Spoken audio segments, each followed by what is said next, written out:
Maybe you ever felt like you're in the wrong job? I mean, even if on paper, it's the most powerful job in the entire world. Well, today we are diving into the incredible story of a man who held two of America's highest offices, and how losing one was, honestly, the best thing that ever happened to him. Just think about that for a second. We're talking about being President of the United States and Chief Justice of the Supreme Court, the absolute peak of the executive branch and the judicial branch. The one person who did both, that was William Howard Taft. And that right there, that's the fascinating twist in his whole story. His biggest political failure is what paved the way for his greatest personal triumph. It's a career change unlike any other in American history for sure. Okay, so to really get Taft, you first have to understand the guy who put him in the White House in the first place, the larger-than-life Theodore Roosevelt. Taft's entire presidency started in the massive, massive shadow of his mentor. I mean, look at this resume. Taft was basically groomed for the top job. He had this impeccable background, a brilliant legal mind from his time as a judge, real executive experience running the Philippines, and, most importantly, he was Roosevelt's trusted Secretary of War. TR's endorsement was so powerful it all but handed Taft the 1908 election.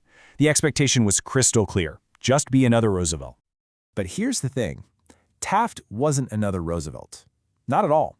He was a judge at his core, and he brought a judge's cautious temperament right into the Oval Office. And that meant his presidency was going to look and feel very, very different. And the contrast between them couldn't have been more stark. You had Roosevelt, the man of action, all bold, energetic, and charismatic. And then you had Taft, the man of law, cautious, methodical, and really focused on the letter of the law, not these grand, sweeping executive gestures. This fundamental difference in style would end up defining his entire presidency. So you'd probably think his cautious style meant he was less of a progressive reformer, right? Nope, not even close. Get this, in just 4 years, Taft's administration launched twice as many antitrust lawsuits as Roosevelt's did in nearly 8 years. He was the quiet trust buster. And his progressive record was actually really substantial. Beyond that aggressive trust busting, he supported the 16th Amendment, which, created the federal income tax, a total cornerstone of modern government. He also strengthened the postal savings system and kept up the regulation of railroads. He was definitely pushing for progressive goals. He was just doing it through the courts and legislation, not from a bully pulpit. In foreign policy, he also carved out his own path. Instead of Roosevelt's famous big stick approach, Taft championed something that became known as dollar diplomacy. The whole idea was to substitute bullets with dollars, basically encouraging American businesses to invest in places like Latin America and Asia to promote stability and U.S. interests without having to send in the troops. But Taft's different approach, especially back home, it started to create some serious friction. And that friction was about to ignite a political firestorm that would literally rip his own party in two and turn his greatest champion into his fiercest rival.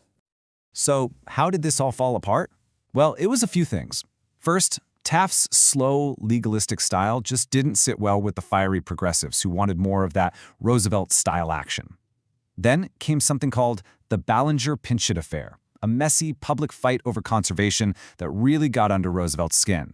The final break, though, was when TR felt his whole legacy was being undone and decided to do the unthinkable, run for a third term, directly challenging the very man he put in office. The 1912 election was just pure political chaos. The Republican Party establishment, they stuck with the incumbent, Taft. So a furious Roosevelt bolts and creates his very own Bull Moose Party. Of course, this splits the Republican vote right down the middle, basically handing a golden opportunity to the Democratic nominee, Woodrow Wilson. And yeah, this chart, it says it all. Just look at those numbers. Wilson won the presidency with less than 42% of the popular vote. But if you add Roosevelt's and Taft's votes together, that's over 50% of the country. The Republican split didn't just cost Taft the election, it guaranteed a Democratic victory. For Taft, it was an absolutely crushing public defeat. But remember that twist we talked about at the beginning? This humiliating loss was about to open the door to the one job that Taft had wanted his entire life. He was, finally, free. In 1913, he walked away from the White House. Defeated, unpopular, his political career looked like it was completely over. And he went right back to what he loved most, teaching law at Yale. He was finally out of the political spotlight and back in his element, in the world of legal theory and jurisprudence. This quote, it just tells you everything you need to know about his perspective. After he finally became Chief Justice, he said, "I don't remember that I ever was president." It just shows how much more at home he felt on the Supreme Court. For him, the presidency was a duty, but the law was his passion. And sure enough, in 1921, 8 years after leaving the White House, President Warren G. Harding appointed him to the position he was basically born to hold, Chief Justice of the United States. And he was brilliant at it. He served with distinction until 1930, modernizing the entire court system and even successfully lobbying for the construction of the Supreme Court building, giving the institution the iconic home it has today. So it kind of leaves us with this question, doesn't it? Taft's story really forces us to think about what success actually means. He was a consequential president, no doubt, but he was a far happier and you could argue a more impactful Chief Justice. His story proves that sometimes your greatest legacy isn't found in the job everyone thinks you should have, but in the one you were always meant to do.